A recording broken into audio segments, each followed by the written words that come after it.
ఆజాద్ వజాద్ నుండి గౌరవనీయులైన పూనం ప్రభాకర్ గారు, సునీల్ రావు గారు, గంగుల కమలాకర్ గారు మరియు బండి సంజయ్ గారికి సందేశంగత 1 సంవత్సరం నుండి ఆజాద్ వజాద్ సంస్థ ముస్లిం సమాజానికి హాని కలిగించే నేరస్తులను, అవినీతిపరులను బహిర్గతం చేస్తోంది.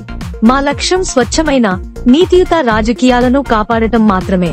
రాజకీయ ఆసక్తులు మాకు లేవు.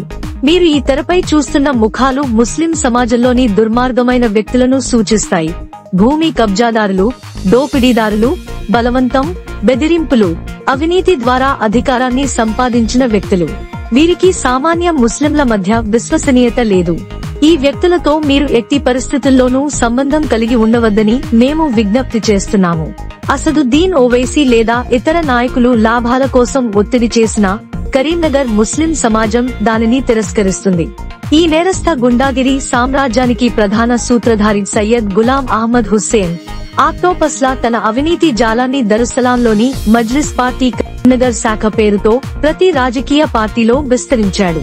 కరీంనగర్ ప్రజలు గౌరవనీయ నాయకులు ఈ నేరస్తులకు మద్దతు ఇవ్వడాన్ని సహించరు. వీరి ద్వారా ప్రవహించే డబ్బు లేదా వనరులు ముస్లిం సమాజానికి చేరవు.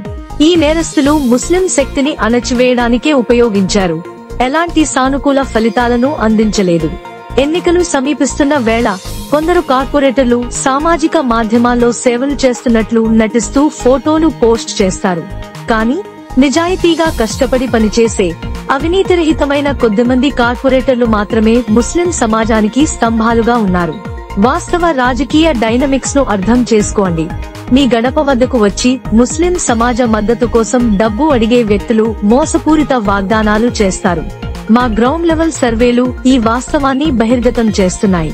ఆజాద్ వజాద్ వద్ద మేము 1 సంవత్సరం పైగా అవిశ్రాంతంగా పనిచేసి ఈ అవినీతి నేరస్థ బృందాల పట్ల విసిగిపోయిన ముస్లిం సమాజానికి సత్యాన్ని తెలియజేస్తున్నాము.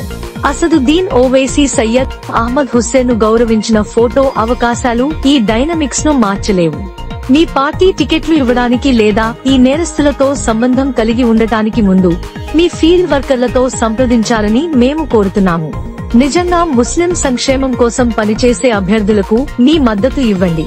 గణేష్ విసర్జన సమయంలో నీళ్లు అందించడం మాత్రమే హిందూ ముస్లిం ఐక్యత కాదు. అవినీతి మరియు నేరమే ఈ సమస్యలకు మూల కారణం. ఈసారి అసదుద్దీన్ ఓవైసీ ఖాళీ ఐక్యత నినాదాలతో సమాజాన్ని ఏకం చేయడంలో విఫలమయ్యారు. ఎందుకంటే ఈ నేరాలు దారుణం. మజ్లిస్ పార్టీ యొక్క చారిత్రక పోరాటాన్ని మేము గౌరవిస్తాము. కానీ హవాలా రాకెటీర్, బ్లూ ఫిల్మ్ డీలర్, భూమి కబ్జాదారు వంటి వ్యక్తులు పార్టీ నియంత్రణను తమ చేతుల్లోకి తీసుకున్నారు. ముస్లిం సంక్షేమం కోసం కేటాయించిన నిధులు నామమాత్రంగా ఉన్నాయి. ఆ వనరులు కూడా కరీంనగర్లోని నేరస్తులైన సయ్యద్ గులాం అహ్మద్ హుస్సేన్ మరియు అతని సహచరులైన యూసుఫ్ వంటి వారికి మళ్లించబడుతున్నాయి. ఈ వ్యక్తులు ఇప్పుడు ప్రజలపై ప్రభావం చూపలేరు. మీరు నిజమైన సంక్షేమానికి, నీతియుత రాజకీయాలకు మద్దతు ఇవ్వాలని, అవినీతి పరులను తిరస్కరించాలని మేము విజ్ఞప్తి చేస్తున్నాము. కరీంనగర్ ముస్లిం సమాజం నీతిమంతమైన, నిజాయితీపరమైన నాయకత్వాన్ని కోరుకుంటోంది.